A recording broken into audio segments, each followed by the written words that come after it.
Hello, aloha, and welcome to another episode of Touchful Podcast. My name is Magdalena, and today I want to talk about one of my favorite topics, I think, which are emotions and feelings, and how to feel your feelings when they show up, and they always do, and how to meet your feelings with kindness and with compassion, and how to allow your emotions to be in motion, to move through you instead of numbing them, instead of shutting them off, instead of doing everything that you possibly can not to face up the feelings, what to do, how to feel your feelings. I want to discuss this topic on an example of a situation that happened to me very recently, yesterday exactly. A situation that inspired me to look more closely into the process of how I deal with my emotions, how I feel them, and how I not feel them, and that it can be a choice, and what I do to feel my emotions. So in a moment I will tell you in details like what happened and how I felt with that and how I dealt with that. But I also want to give you today all kinds of other examples, mostly examples that I see on my massage bench during the sessions of lomi that I practice. I want to tell you a little bit about what I see when people meet their emotions on a bench during sessions of lomi and why all this is so important. There is a lot to cover, so let's go. I'm gonna start. I have a cup of water with me, so I hope that you have something to drink as well, because drinking water and staying hydrated is important.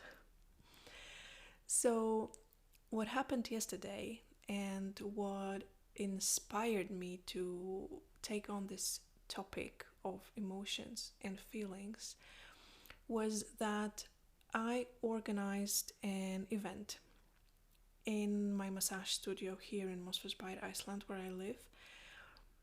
And I called this event Circle of People or Circle of Aloha. It was the second time I organized it, and the first time was a week before, and a couple of people showed up. I think we were 5 altogether, and it was a lovely time of practicing kindness, gratitude, and compassion, doing a little bit of body work and breath work and sharing. And I loved it, I enjoyed it, and people loved it as well. And yesterday it was supposed to be the second time. It's something that I wanted to do on a regular basis, these circles of people or circles of aloha. And nobody showed up. I don't know why. Maybe my marketing was not the best and I was not able to reach out to people to let them know that this is happening. Maybe I was not clear enough in explaining what exactly this is and what happens on these meetings or events, or maybe a ton of other reasons. I don't know. But the thing is that nobody showed up. So naturally, a lot of thoughts came and a lot of feelings showed up. And I don't know about you, but I am a specialist in feelings, in a sense that for most of my life I was really good at not feeling, numbing myself, shutting down or shutting off, and not facing my feelings. Because when the feelings show up, and I'm talking here about some unpleasant feelings, it's difficult to sit with them. It's difficult to face them. And my first message is that I want to give in today's episode is that it is normal and it is okay if you feel that it's extremely difficult for you to meet your feelings. Most of us were not lucky enough to be taught how to sit with your feelings and how to meet your feelings by our parents or significant adults when we were children. So now when we are adults, we need to kind of either figure it on our own or with the help of therapy how to meet your feelings, because in my opinion, it is really the only way to live as an adult, as a mature person, to be able to meet your feelings and to sit with your feelings and to let yourself feel them. And having said that, most of my life, I was an absolute specialist in not feeling. And there are tons of ways to not feel and to push down your feelings to, the basement of your being. And these are very simple things that all of us do. And I'm not talking about some extreme things like drinking or taking drugs not to feel and not to meet your feelings, though this is of course also the case. This is one of the reasons why people drink or in other ways intoxicate themselves, because they don't want to meet themselves, they don't want to meet the feelings, they don't want to think the thoughts. But in my case, I would, for example, overeat. I had a very unhealthy relationship with my food and with the food, and that was one of the ways for me to deal with the feelings. Instead of sitting with them and feeling them, I would just eat. Or a classic, I would just nap. I would go to bed, I would sleep instead of sitting with the sadness or any other feeling that shows up. Or I would just endlessly scroll social media or content on YouTube or whatever without even actually caring what it was. Or I would binge watch. And none of these things per se is a wrong thing. So binge watching, in my personal opinion, per se is not a bad thing. I sometimes binge watch shows for various other reasons than numbing myself. So it's not the action itself. Or I sometimes eat unhealthy food for other reasons than numbing my feelings. So it's not the action itself, but it's the intention that comes with the action.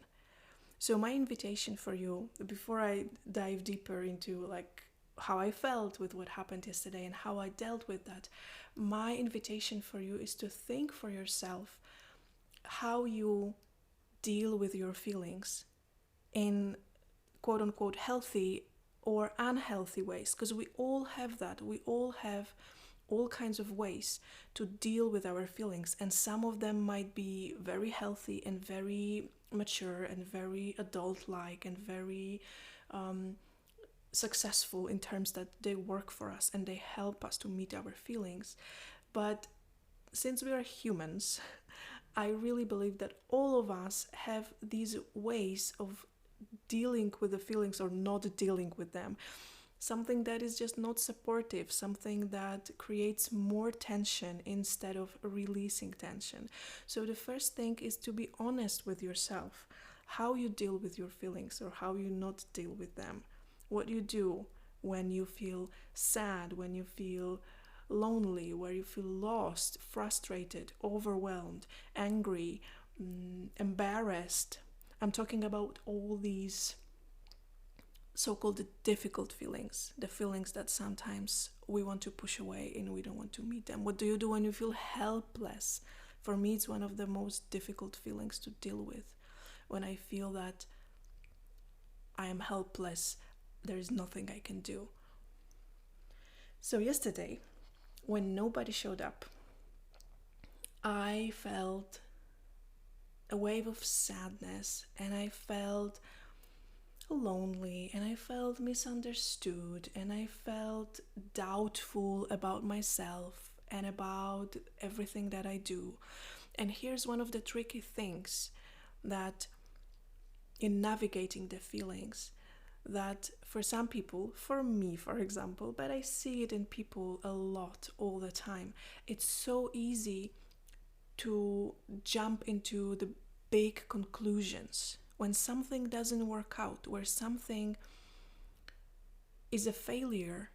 Sometimes it's so easy to jump into the conclusion that I'm a failure, when that something is wrong with me, that I am the problem. And it is never the case. It is not true. I know that it's sometimes so difficult to see it when the thing happens, when you feel down, when you feel lost or lonely or confused or disappointed for whatever reason.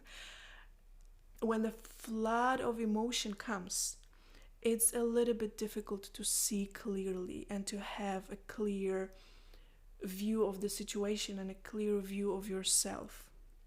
And it is also something to remember, at least it helps me, that I know that when I am overtaken by emotions, that I don't think clearly, I don't see the situation clearly, and therefore it is easier for me to jump into the conclusion that something might be wrong with me. And whenever I hear this voice in my head telling me that I'm the problem for whatever reason, in whatever situation, this is like a red flag, or like a red light turning on that I don't see clearly. Because, honey, you are never the problem. Everything is okay with you. It's just something happened that feels overwhelming, that feels like you are being overtaken by it, the wave of emotion. And that's the difficult part that we sometimes so much don't want to deal with, because it essentially feels, or might feel, like being taken by a wave, and you suddenly, lose the grip, and you feel that you lose control, and you suddenly start to feel all kinds of these things and think all kinds of these thoughts, and you just want to make it stop.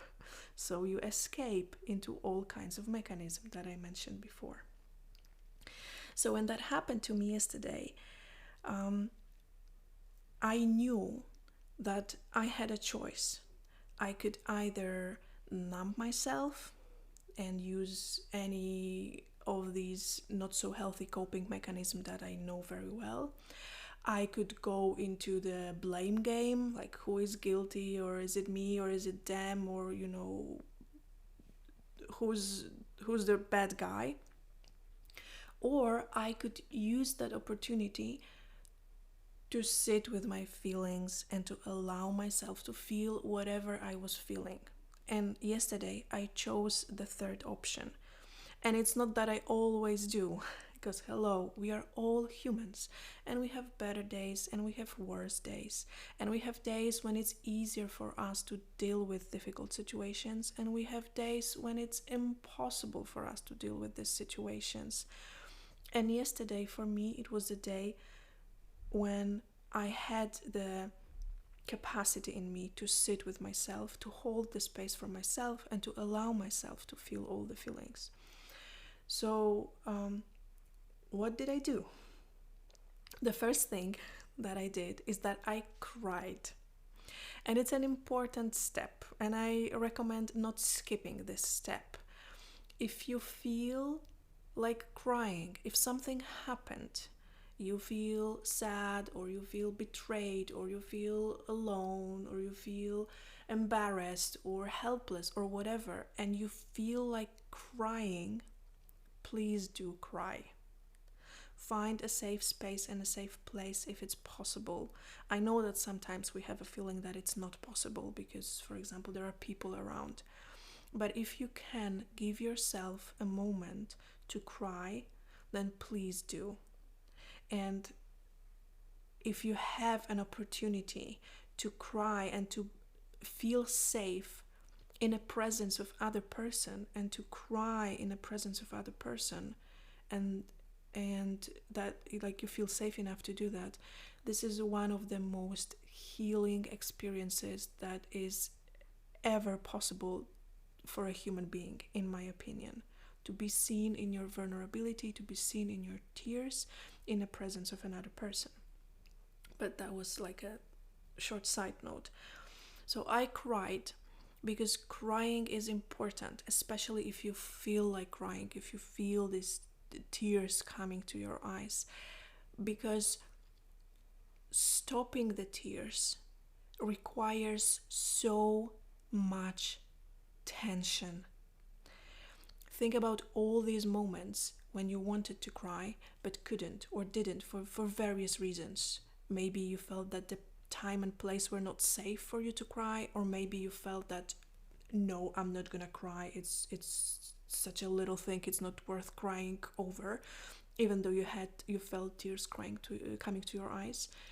And maybe you remember the amount of effort, extreme effort, that you had to put into not crying. The amount of tension that your body has to create to keep the tears inside is crazy. And this tension stays, and these tears, in a way, they stay inside. In my massage practice, on my lomi bench, I so often massage people who have oceans of uncried tears, and they don't magically disappear. That's the thing with feelings, and tears are one of the ways to deal with our feelings and to express our feelings and to release our feelings. That if you suppress it, if you kind of like shove it down to the basement of your being, it doesn't magically disappear. Those unfelt feelings, those uncried tears, they don't magically disappear. They stay in a form of tension, physical tension in the body very often, or emotional tension, mental tension. It stays there. That's why I'm a huge advocate of crying, because it's one of the easiest ways to release tension. Actually, I think that the mechanism of crying wherever we feel overwhelmed by emotion, that it's our natural way of regulating our emotions. Just think about babies. They cry when they need to regulate themselves. This is one of the reasons why they cry. So I believe that this is such a simple mechanism that was given to us to help us to regulate ourselves. And it's such a shame that in the modern world in most cases we are not allowed to use this mechanism freely. And again, think about the moment when you cried your eyes out and something happened and you just went full on crying. Not just one tear, down your cheek, but just you sobbed, you cried, and maybe you remember the relief that it gave you, that it feels like a breakdown for a moment, a short moment or a long moment, but there is a certain relief in that. At least that's how I experience it. That's what I see on a bench when I massage people. And sometimes it happens that people have this strong emotional release and they start crying. And I'm always so humbled and so grateful when this happens, for various reasons. First of all, because I know that it takes extreme amount of courage to cry in front of another person, in many cases in front of a stranger, because people who come to my massages, okay, in most cases they are not strangers anymore because they're more regular clients, but still, we are not close friends. And when somebody shows their vulnerability and starts to cry because of something that comes up during the session of Lomi, I feel the most humbled and I feel the most grateful and happy for this person that they are allowing themselves to do that, because it's healing. And on my end, on the end of a massage practitioner, I almost immediately can sense the shift in the body, the change in the body, the change in the muscle response, the change of tension, the release of tension when there is crying. So my number one advice in Lomi and in life in general, when it comes to feeling your feelings and sitting with your emotions, is let the tears flow. I like how sometimes the word emotions is described as an emotion, energy in motion. It's an energy that comes to you and wants to move through you. And I like to think about the tears and crying as a way to help to move the emotion, to keep the energy in motion, to help the feelings to be felt and moved through the body. So that's number one thing that I did yesterday when no one showed up. I cried. I allowed myself to cry and really cry, really desperately cry. And it was just a short moment, but I went full on and I immediately felt closer to myself. It's not that I immediately felt, healed and cured and amazing and better and everything was fine. It wasn't. It was just the first step to kind of open up the door into feelings that were there. And yesterday I chose not to trap them inside my body, because the price that we pay for the feelings that are trapped in our bodies, the price is really high. And the feelings and emotions are not meant to be trapped inside us. They are meant to be felt and expressed in a safe and healthy and mature way, preferably. The second thing that I did when the first wave of cry was over is that I moved my body.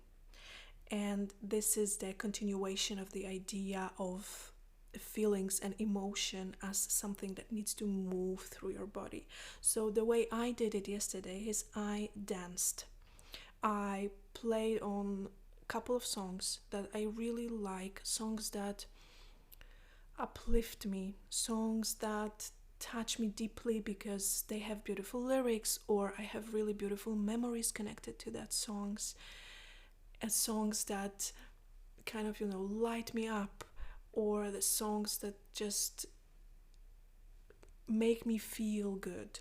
I played a couple of those songs and I moved my body. I danced, but I was shaking my body. I was jumping a little bit and swinging my arms from side to side, turning my head and moving my body from side to side, moving my arms, moving my legs, moving my torso, and breathing and moving and dancing and allowing the movement to help me to move the emotions. And because the songs that I chose were really beautiful and uplifting, and they really touch my heart every time I listen to them because of the beautiful lyrics, then I cried a little more when I was dancing and moving, and that's okay. So, number two thing that I would love to suggest to you, if you want to help yourself to go through a wave of emotions, is to move your body in whatever way feels good. A couple of times I use the word dancing, but I always hesitate when I use this word because I have a feeling that we have a certain association with the word dancing, that it has to be a certain type of moves and it has to look in a certain way. And this is not what we are looking for in this practice. It is more about the movement, moving the body, helping the body to go through the wave of emotions. And through the movement, the body produces all kinds of various substances and hormones and neurotransmitters that change the mood. So in my case, it was this moving, aka dancing to the music. But I know some people who use workout or physical activity or sport to deal with difficult emotions. Like some people go jogging or biking or swimming, some kind of physical activity that moves your body, activates your muscles. And whatever you do, whatever physical activity you choose, you can even go for a walk, preferably a walk in nature. That's a beautiful thing, a beautiful way to deal with your emotions. Just make sure that you leave your phone at home if it is possible and if it is safe. And in most cases it really is. So whatever activity you choose, whatever movement you want to implement, make sure that you breathe along the way, that you don't hold your breath A breath is like a wave that goes through the body, up and down, up and down. Just think about it for a moment. An inhale is a wave that goes one way, and an exhale is a wave that goes the other direction. At least that's how I love to feel the breath and experiment with the breath. So the wave of breath is another element, another thing, another way to help ourselves to deal with this wave of feelings and wave of emotions that comes up. And when you breathe consciously, when you experience heavy emotions or difficult emotions, strong emotions, intense emotions, and you breathe, don't think about that I'm breathing to calm myself down. It's not the case. Don't think about it like that. At least that's my experience, and that's my advice to you. Think about that I am breathing to help my emotions move. And sometimes the breathing might for a moment intensify the emotions. And that was the case for me yesterday when I was dancing and moving and breathing. Then there was like more of things coming up. There's more crying and more thoughts and more just feelings. But that's okay. It's okay. It's okay to feel the feelings, and it's okay if there is a moment when they intensify. Everything that I'm talking about right now, all the advice that I have for you, all the things that you can do, this is not for you to calm down or to make the feelings less or make them smaller. It's for you to feel them, and there might be a moment when they feel really intense, but that's okay. It's a wave that will go, it will pass, and everything is fine. It's safe to feel your feelings. If there is one thing that I could tell the whole world, one thing that I feel that is so important is that it is okay to feel your feelings. They are there anyhow, because you are human and you are wired for that. You are going to have emotions. So it's okay to feel them. It's a part of being human. And growing up and getting mature is not about what I can do to feel less or to be less emotional. It's about how I can deal with my feelings, how I can sit with them, how I can take care of myself and my feelings in a safe, mature way, how I can hold myself in my vulnerability. I had this beautiful, absolutely beautiful and humbling moment the other day during the session of Lomi Lomi. It was actually after the session already. So the session was finished, and in Lomi there is a lot of movement and there is a lot of breath. Those of you who come to my sessions, you know that I breathe quite loudly. I encourage you to breathe, and there is a lot of movement in this practice.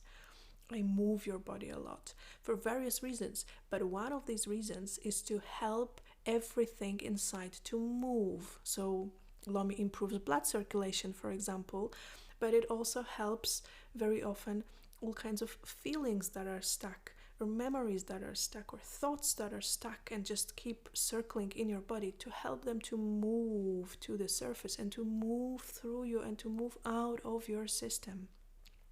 So I had this beautiful moment the other day with a client that the session was over, so I was sitting somewhere on the sofa, the music was turned off, and I always encourage my clients to give yourself time on a bench when the massage is finished, to just lay down with yourself and with everything that you feel inside, all the physical sensations from your body, all the feelings, all the thoughts that might come, all the sensations. So my client was laying down and breathing for himself, and for a moment I could see that the breathing intensifies, that he was going through something, and then he just burst into tears, and it was like a sudden and momentary, And I could feel that he was surprised by that. And he even asked me with a little bit of a scared voice, like, what's going on? Because when the wave of emotion comes, and when you don't suppress it, when you don't stop it, sometimes it feels a little overwhelming or a lot. So he was like, what's going on? And I said like some one short sentence to him just to calm the mind down, that whatever is happening, that it's fine, that it's okay. And he went for it. He could have easily just numb himself down and shut it off and just, pull himself together and be the brave man and just stop feeling all these feelings. We do it all the time. Pull yourself together. We do it all the time. But he chose differently. The reality happened in a different way for him. So he was lying on that bench. And just for a short moment, it was maybe 2-3 minutes, he allowed himself to feel. He was breathing, he was feeling, even though it felt maybe even scary or weird or unfamiliar, or like he was not sure what was going on. He trusted the process. He went for it, and it lasted for 2-3 minutes, and then it was gone. And then he was like, what was that? And the way he felt after that, because we talked a lot, is that he felt amazing. He felt like, he used this beautiful word to describe it, like some big chunk of ice around his heart just melted. And I'm sharing this story because I love sharing lomi stories with you. That's a huge part of my life. But I'm also sharing this story to show you the power of that, the power of feeling your feelings and just going for it. That the shift is almost immediate and it's permanent. I contacted my client the day after asking how he was doing. I usually do that with my clients, especially if the session is intense. And he said that he was feeling fantastic, like a newborn, and that really a huge shift happened for him on that bench. Because of him, because he went for it, because he allowed himself to feel the feelings. And this is also something that happened for me yesterday, when I allowed myself to feel the feelings. This is about the shift, this is about the change, that an opportunity presents itself to feel instead of numb yourself. And instead of playing the old story in my head that I know so well from my childhood and from my teenagers and from my early 20s, the story that I am not good enough, nobody wants me, nobody likes me, I know that story. It played in my life and it played in my head for years. And yesterday, a chance showed itself up to play a different story. So I feel that one of the reasons why we have feelings and why they show up, they always show up to show us that something is important to us. And very often they show up when we feel triggered, when we feel poked into all our cherished wounds or some old traumas. Then all kinds of feelings evoke. And you always have an opportunity. Deal with it or push it away or numb it. And I understand that sometimes, especially in huge things, when there is a big trauma behind the feeling, that sometimes it's really difficult or even impossible for you to deal with that on your own. I absolutely understand that, and I absolutely respect that. That's why we have therapy, various kinds of therapy, to help us in a safe space with an assistant of a person who is trained for that, to meet our feelings, to meet our stories that are behind the feelings, to meet our traumas, to meet our mental loops or emotional loops that keep playing inside us. And sometimes we can do it on our own, and sometimes we need assistance, and it's fine, it's perfect. Use the help of other people who are trained for that. If you can, if you want to, please. They will help you to meet your feelings and feel your feelings. And nothing is ever the same once you meet yourself and hold yourself, or you are being safely held by another person, and you allow the wave of emotion to go through you. It changes you. It is supposed to change you. That's why we have the feelings.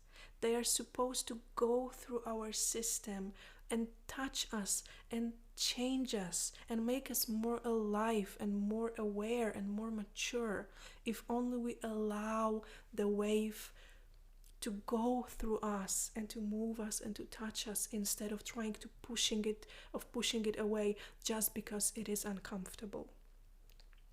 So an opportunity presented itself for me yesterday to meet myself and to meet all the mental loops and emotional loops in myself. So after I cried and I moved, and then I cried some more, and then I was breathing and also using my voice, so breathing out with the sound, everything that is connected with movement and voice will help. Another thing that I did was that I sat with myself. When I felt a little bit calmer, I went through the crazy dancing and really shaking and jumping and moving and crying and breathing and using my voice. Then I sat with myself. I sat with myself quietly, and I did my all-time favorite practice, one of the most beautiful things that I love doing, and it's one of the easiest things that you can do. I sat with myself, I closed my eyes, and I put my hand on my heart, on my chest space. Or sometimes I put both of my hands there, and you can do it. You can put one hand, or you can put both of your hands on your heart and try to feel your heartbeat. Try to feel this endless rhythm of life beating in you. And you might even have a feeling that you hold your heart in your hands. And this is the feeling that we want. This is the feeling that I wanted yesterday. I wanted to hold myself. I wanted to feel that my heart is safe, that I hold my heart in my own hands, and it's safe and it's okay. It's this feeling of, I gotcha, I'm here. And you can give it to yourself. It's a beautiful moment, of course, when we receive it from others, when we receive it from a friend, when we receive it from a partner, from significant people in our lives. But I kind of feel that it's such a healing and powerful experience to be able to give it to yourself. That you have yourself. I gotcha. I have myself. I hold myself in my own hands, and my heart is safe in my hands. So I spent quite a long time just with this, just holding my heart in my hands and feeling the heartbeat in my hands and breathing, feeling the wave of breath moving through my body, feeling like my breath massages me from the inside. It's one of my favorite breath practices, to use the breath to massage myself from the inside, to use the wave of breath to move me up and down and to the sides, giving me a gentle massage. And that was a very important step for me yesterday, and I feel that is a very important step in feeling your feelings. And that was also not the first step that I did, because at the beginning it was like too much going on for me, and too much overwhelm, and too much all kinds of things. So I first let them out through crying and moving and vocalizing, and then I sat with myself and held myself and was holding my heart in my own hands. And this is the practice that I do often on various occasions. Hand on the heart and couple of breaths.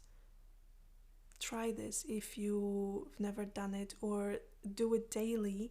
If you just do it every now and then, I encourage you, do it daily. It can be one of the first things that you do when you wake up. Put your hand on your heart and just take a breath and feel that you hold yourself. Or one of the last things that you do before going to bed, put a hand on your heart, take a couple of breaths and feel that you have yourself. You have yourself always. You are with yourself always. You are the one who is going to save you. Yes, there might be other people who will help you, who will assist you, who will hold you in these very hard moments when you cannot hold yourself. We are here for each other. But ultimately, you are your own savior and you are going to save yourself. Then the next thing that I did, the next thing that I was ready for yesterday in this process of dealing with my feelings was journaling in my gratitude journal. So the gratitude journal is something that I talked a lot about a couple of episodes back, the episode about gratitude and connection.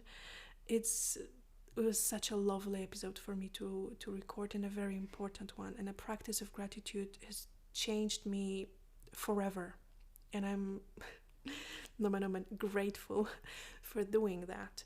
So I took my gratitude journal and I started journaling all the things that I felt grateful for just on that day. And there are two important things. The first one is that this was not step one, because again, when you are overtaken by a wave of emotions, when you feel upset, when you feel angry or sad or lonely or betrayed or whatever, it is nearly impossible to find something to be grateful for in that moment when you feel that things are horrible and you also feel that it's always gonna be like this.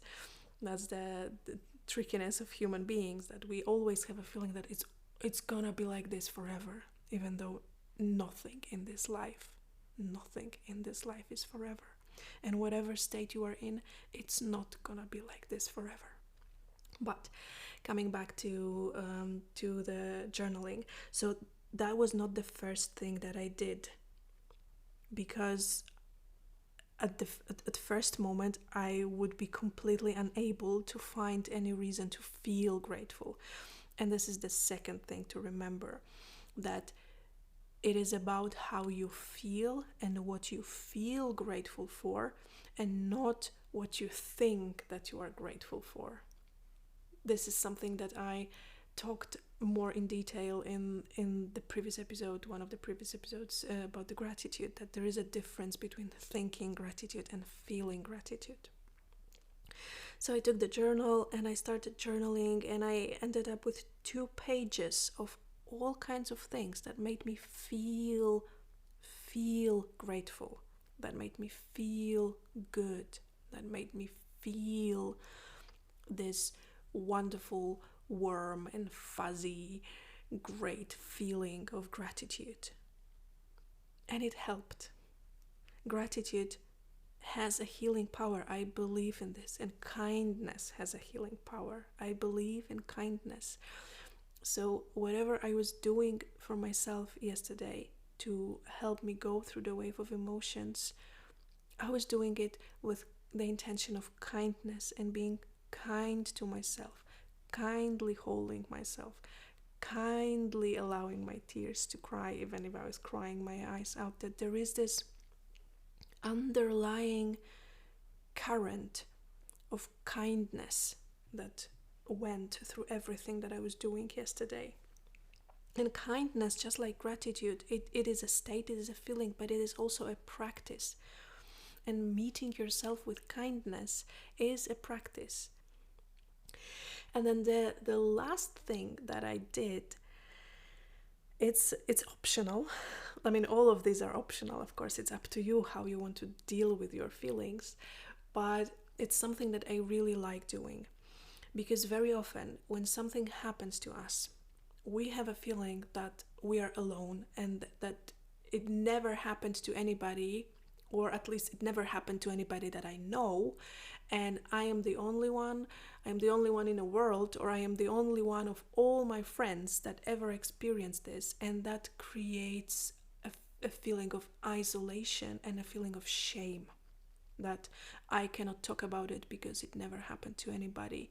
I am the only one. Nobody will understand me because nobody ever went through this. And the feeling of isolation is a horrible place to be. It's such a devastating feeling for the soul when you feel that I am the only one. And then again, it's a very short step to just jump into the conclusion that something is wrong with me. So to avoid that, I took the last step yesterday and I asked people, I did it on social media, I asked people, did it ever happen to you that you organized something, an event, a workshop, or even a private event, and nobody showed up? So I asked this question on social media and I explained to people that if it happened to you, please share it with me, because I need to hear it. I need the proof that I am not the only one.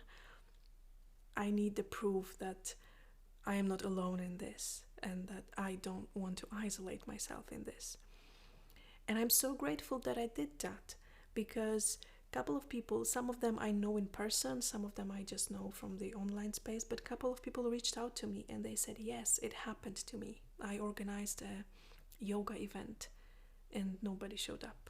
Or I organized a lomi event and nobody showed up. Or similar stories. And there is a certain level of comfort, a very special kind of comfort in knowing that you are not the only one in whatever happens to you, that you are not the only one who goes through this. And what happened to me yesterday, that I organized an event and nobody showed up, it's ultimately it's not a big thing, but there are some things that touch you and you have a feeling that you are the only one, that nobody has ever been through this. I'm gonna give you an extreme example that it is very common for victims or survivors of domestic violence, that you feel extremely alone in that, because it's something that your friends don't share that, so you have a feeling that you are the only one who goes through this.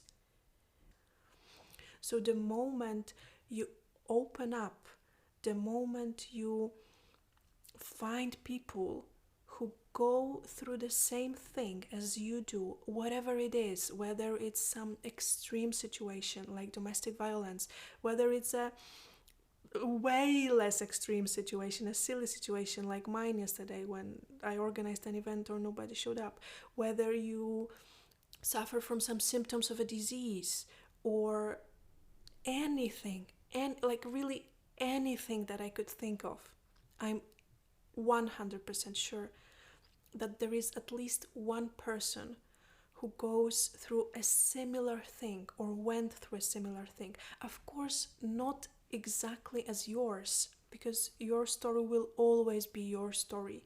The way you respond to it, the way you feel it, how it shows up in your context of life, it will always be yours. But there are people who go or who went through a very similar stuff. And in that sense, these people will, to some degree, to a higher degree than you think, they will understand you because they've been through this. And they had their own feelings, which might not be exactly like your feelings, but very often we are more similar than we think, and we go through a similar experience. So my final advice for today is find a way to reach out to people who have similar experiences as yours. And again, this is one of the last stages or later stages, for me at least, one of the later stages of dealing with my emotions and sitting with my emotions, but it's something that helped, that gave me a lot of comfort, made me feel less like a failure and made me feel less alone, just knowing that there is one or two people who kind of understand what I went through yesterday. I sometimes see this need of social proof that I am not alone. I sometimes see it during the sessions of Lomi, especially if something happens for a person that totally surprises that person, like a strong emotional release or some strong or unexpected physical reaction. Then I very often tell my clients that you are not the first one, and it happens more often than you think that the people cry or people have some certain physical reactions. And I can see that for many of my clients it makes them feel so much better, because you are not this one weirdo who cried his eyes out during the massage session, but it's actually more common than you think. I kind of feel that this is one of the messages that I would like to finish this episode with, that we are more similar than we think as humans. We really all want the same thing. We want to be loved, and we want to be seen, and we want to be appreciated, and we want to be accepted. It might mean different, like the way it happens, it might mean different things for us, or we will look for manifestation of these needs in different ways, but ultimately we all want the same thing. We all are more similar than we think. And I think that's all that I wanted to share with you today. And thank you so much for listening. I had a lot of, I don't know if fun is a good word to describe the recording of this episode, but I finished the recording with a lot of contentment and just gratitude and joy that I was able to share a little bit of my story and some stories of my Lomi clients with you. And I hope that you found a bit of inspiration in today's episode. If you did, and if you want to share it with me, or if you want to share any other thoughts or feelings that showed up for you after listening to today's episode, you have my email address in the description of this episode, and you are always welcome to contact me. Or if we are somehow connected on Facebook or on WhatsApp, then you are also welcome to reach out there and to let me know how you are feeling after listening to today's episode. Thank you very much. I wish you a lot of courage to meet yourself always with kindness and with open heart, and to meet all your emotions with kindness and with open heart, and to allow them to move you, move through you, touch you, change you, and help you grow. Thank you so much, and you will hear me in another episode of Touchful Podcast. Aloha and bye-bye.